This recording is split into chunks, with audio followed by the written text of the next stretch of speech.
You live in the moment, Wally. You expect nothing, and so you are always pleasantly surprised with what happens. Yes. How wise you are on your mountaintop. I don't know about that.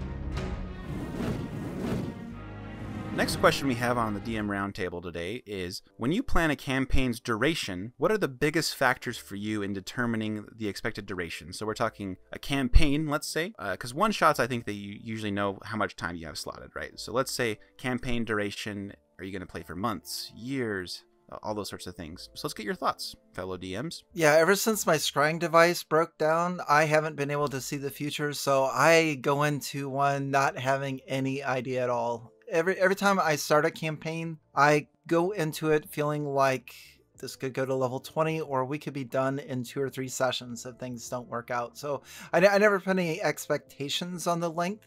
And if we're playing like a module, like if we're going to play Tomb of Annihilation, Curse of Strahd, Dragon Heist, whatever, I always feel like that doesn't have to be the end of it. Just because you close the book and finish the last chapter in that module doesn't mean that those characters or stories have to end. It just has to, you just have to wait and see. I mean, is everyone still enjoying those characters? Do they have ambitions for those characters after that initial module or that initial story is over? So I just take it one session at a time most of the time. If I'm prepared for the next upcoming session, I feel like I've accomplished something. Going into a new campaign or what have you, I'm just there to, I hope it goes to level 20 and these are epic stories and epic campaigns, but history's taught me a lot that we'll usually get into it about 3 or 4 months, and then we'll roll up some new characters and we'll probably start something different. Yeah, so you live in the moment, Wally. You expect nothing, and so you are always pleasantly surprised with what happens. Yes, absolutely. Yes. How wise you are on your mountaintop. I don't know about that, but I'm always a player first, honestly. Like that's why I do my YouTube that's focused on player content. But even though I'm running Avernus, and in general, I found that I'm better suited at running smaller, shorter campaigns. And it's because I have that natural itch. Like, I want to play another thing. I personally want to put all my energy and time into a character. I find that I myself, if I try to do some sort of homebrew, I get way too big for myself because I have too much creative energy to try to like do all these things to the point where my players may not actually interact with those things. So taking a module like Avernus, or if I plan on running something else later, it's very easy for me to find a focus. And I know I have a beginning point where I need to get them to get to this first point, and then I know where my endpoint's at. Regardless of how many sessions it takes to get them to that point, I just know I have an end. For me, I think it's going to be about a year. We're probably going to wrap up Avernus in about late spring, early summer, somewhere around there. And for me, that having that year point is where I get my natural itch. I'm like, yep, I need to roll dice and just swing an axe or something and hit something. I think finding that natural point in a story of just, this is the end point, and not necessarily needing to hit level 20. I think there's this the big mythology of hitting that level 20 capstone of every campaign that needs to be hit. And I think as a player, kind of getting over that and just being content with the end of this story. And it doesn't mean it's the end of your character. It just means the story that this character is participating in is done. You can always come back later to that character in another story, and just be okay with that, and be content is something I've learned. Our group played, I think, 4 campaigns. We've never hit 20. We finished a lot of campaigns and finished a lot of stories, and I would love to go back to some of these characters, but I also don't necessarily miss them anymore because I felt the story was done. That character's done. Yeah, those are good points, and it reminds me of a time. I'm a little atypical of these answers so far. I usually, with my friends and family that I play with, we usually set some sort of expectation for like how many months we think we're going to play a campaign. And like you said, modules kind of put like a really hard expectation on that, which I kind of enjoy sometimes, honestly. Even when I used to do all homebrew, there was one time where I said, a few of us are going to be moving away. Let's do like a 10-week session. We'll play once a week. So it'll be 10 sessions, and it'll be really fun. It'll be contained in that 10-session arc. I rushed them through to level 20 from like level 5, I think they started at, in 10 sessions.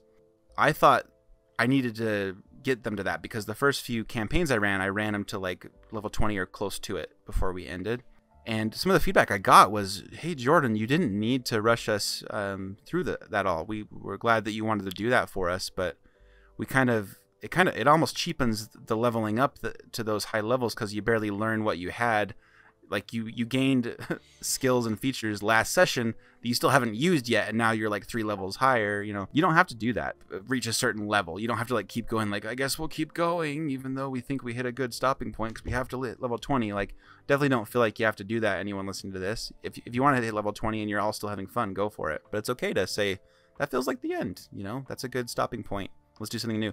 Especially because if you're playing for a year, a new book comes out, some new subclass comes out, and you're like, Yep. Oh, I really want to play that now. You know, so and not everyone's playing like 5 different groups playing weekly. You know, most people are not doing that. So it's tough to get that itch and want to do something new.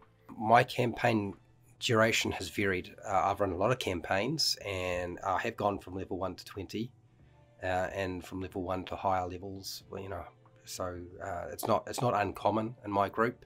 But then again, usually I do have a discussion with people about what I am wanting to do. I make it clear that sort of this is what I intend to do with it. We're going to go from about level 1 to level 10 or level 1 to level 5, and then we'll stop. Or if we're going to go from level 1 to level 20, then I'll say that. I very rarely say we're going to go from level 1 to level 20. I say, I think I've said things like, I would like to go from level 1 to level 20, but we'll see how we go. It's really me communicating with the players, and then I ask my players, like, what are they looking for? Do they want to play that long? Is a campaign of that length what they are after? If they're not, well, I'm going to have to rethink it. It's not going to work. If they don't want to do that, it's not going to work. And then also what makes sense. Sometimes when you run a campaign and it's got a story, you know, stories come to a natural conclusion without dungeon masters having to do too much. The pre-made adventures are sort of built that way deliberately so that there is a natural conclusion. One of the things that I keep getting asked is, what do I do after Lost Mine of Phandelver? And I say, end the campaign. And they said, but they want to continue on from level 5. And I said, well, you can, but just end the campaign and start a new campaign. They could use the same characters, just be level 5 and continue a different story. It doesn't have to be related to that story, because there is like a natural conclusion to that Lost Mine of Phandelver. And so it doesn't make sense. And then I guess you don't know what's going to happen in a campaign. It doesn't matter what you as the dungeon master does. You don't know what the players are going to experience through this. Is the campaign working, and is it still fun for you as the dungeon master and the players? Sometimes it just doesn't work for whatever reason. You don't know why. It just doesn't work. So why would you keep beating the dead horse until there's nothing left of the dead horse? Like, no. So yeah, if it's not working, why would you continue? Just do something else. Sometimes it's possible to fix a campaign partway through and it'll extend its life, but it doesn't always work that way. And also, do I have time? How much time do I have to put into this? If it's homebrew, it might require quite a lot of effort on my part, so I might not be able to go for very long. If it's pre-made and it's designed well and it's easy to follow, then I might be able to go for a lot longer. So I think those are the things that I have to take into consideration with campaigns. And yeah, as soon as you start the campaign, everything else is, you don't know what's going to happen from there. You don't have control over it. You might think you do, but you don't. So an example of a campaign I've run just recently, we ran through Dragon of Ice by a Peak. We started running through Dungeon of the Mad Mage, and I was all ready to run them all the way to level 20. And then I realized online play with a big, huge, super mega dungeon is a pain in the ass. I'm not going to do that. They weren't having fun, and I was losing my mind. So I decided that I was going to trim it down. So we actually wound up finishing at level 16, and they spent like 2 levels, the 2 levels of the Undermountain, and then decided to go and do other things. And that's what they wound up doing. And I think they took over Phandalin, became bigwigs, and started a pirate fleet, plus quite a few other things. So, you know, they did what they wanted to do, and it came to a natural conclusion, which frankly I wasn't expecting. Yeah, that's a good point, that you can start different campaigns with the same characters and not say like, oh, it's all the same campaign. You can have characters that you've used before, like maybe like 4 out of the 5 players wanted to play the same character, but someone's like, I want to play something new, or I want to use this character I used in another campaign. I want to bring them back and progress them, you know. You don't have to lock yourself into these sorts of things. So anyone listening, like, if you ever set an expectation like, oh, we're going to play for 6 months, if you're done in 5, you're done in 5, you know. Like, you don't have to say like, well, let's play for a few more weeks, even though I don't really have anything, or it kind of reached a natural end, kind of like what Josh was saying. Some other considerations, just in a practical sense, you know, is anyone going to have a new kid soon? You know, are you willing to have people come in and out of the campaign? Like, I had a friend who ran a 3-year campaign, but by the end of the campaign, only one of the players was there the whole time. You know, players come and go. You know, so do you want to do a campaign start to finish for a story, regardless of who's playing in it? What seasons are coming up? If you live somewhere cold and there's going to be snow, if you're playing in person, you might have to cancel a lot of sessions. You know, just because the hazardous roads or whatever help, especially if people have to drive kind of far.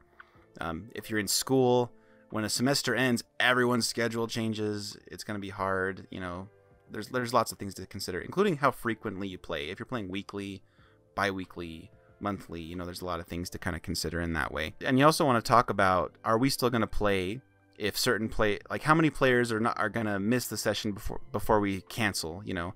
Like in groups I play in now, we usually say if one person's missing, we're going to play anyway, but if it's more than one, we're going to cancel. And then that kind of gets over something I noticed where sometimes there ends up being like a leader or like a more popular player in a group, and if they miss, everyone wants to cancel. But then if someone who's like less critical, let's say, to the group misses, they still play, and that can make that person feel bad, as well as the person who like you didn't cancel for, like you or that you did cancel for because they were gonna miss. They feel kind of awkward, you know. Kind of consider those kind of things early on in a campaign, and then look at what kind of time scope you think you guys can commit to. Especially new players, if you tell them like we're gonna play, it may never end, that could scare some people off, because even if you say like you don't have to keep playing, like sometimes there's this unspoken expectation of like, oh, it won't be fun if this person leaves because then we only have 2 players or 3 and we don't know who else is gonna play, you know. Have these kind of discussions with each other, because sometimes these unspoken things can be like little wedges in your relationship if you're not careful. I think you hit it on the head right there. There's a lot of great points in those last couple minutes that resonated with myself. Especially, I wouldn't mind saying something about you had mentioned if one person misses, you play anyway, but if more than that, you cancel, because that's what we go by with our group. But sometimes when that one person that's going to be missing is like where you're at in the story, you have to cancel anyway, because if you're exploring someone's backstory and you're like knee deep in, you know, getting ready to go against this big bad from their background, and they're like, oh, I can't make it, you can't continue without them, and like, oh yeah, by the way, your character did great and avenged their family, well done, and you're level 5, congrats. So yeah, so sometimes you got to cancel regardless, but yeah, a lot of great points. Yeah, and that's a great caveat, you know. The story sometimes demands someone needs to be there. Last point, you brought up about continuously talking to your players, and I think one of the big things that always people kind of overlook, and when we talk about session 0, because these are the things you bring up in session 0 just isn't a conversation you have at the beginning of a campaign. Those are continuous session 0s you should be having throughout campaign. Solving it helps just open communication, and they don't necessarily have to be in person. If you guys are in a Discord group or group text, something where you guys can kind of figure out and talk these things out continuously as you play, it helps solve a lot of issues where there's just simple scheduling, or if there's appearance of a DM player favoritism and etc. Like you just hammer all that stuff out. Communication's key to keep a play group together. Everyone remember, session 0 never ends. You should always be talking. Be one with it. Be one with 0. Be one with the 0. Coke 0. One of the things that has shut down campaigns in the past is player doesn't want to play the character anymore because something you mentioned, the new toy comes out, which I personally don't really care too much about. So I just incorporated retraining in my game. It never stops the campaign. Like, oh, okay, so my campaign's going to fall apart because you're going to bring in a new character, and that's what we're going to do, because, you know, if you bring in a new character, then well, how do we integrate it into the story? Like, who gives a toss? Seriously, does it have to have a story element to it at all? So nowadays, as long as they keep the character name, the gear, and the gold, I don't give a toss. They can change the race. So he was Dragonborn yesterday, now he's an elf. How did that happen? I don't know, magic. So yeah, retraining. You might have to throw out suspension of disbelief, but seriously, it keeps a campaign alive just by getting over some of your preconceived things. These are all things that I got taught when I was playing the game, that this is how you have to do it. Toss it. It's not worth keeping that part. It's too much hassle, causes so much trouble. You hit on probably one of the things I weigh the most and makes me go back and forth on my opinions is suspension of disbelief versus making it work to have fun. You know, like sometimes the suspension of disbelief is a big part of the fun, and so they end up overlapping a little bit, and you're trying to like pour a little bit into each cup, you know. But not everyone has that problem. Some people are just like, yeah, retrain all the time, whatever, and it doesn't matter. Others would be like, you're a whole new other player now, you know, or a whole nother character, hopefully not a whole nother player. Consider these things with your group, everyone, because you know your friends better than we do. We just are speaking from our own experiences and our own friends and family that we play with. Let us know in the comments what your thoughts on this topic are, and we'll see you in the next video.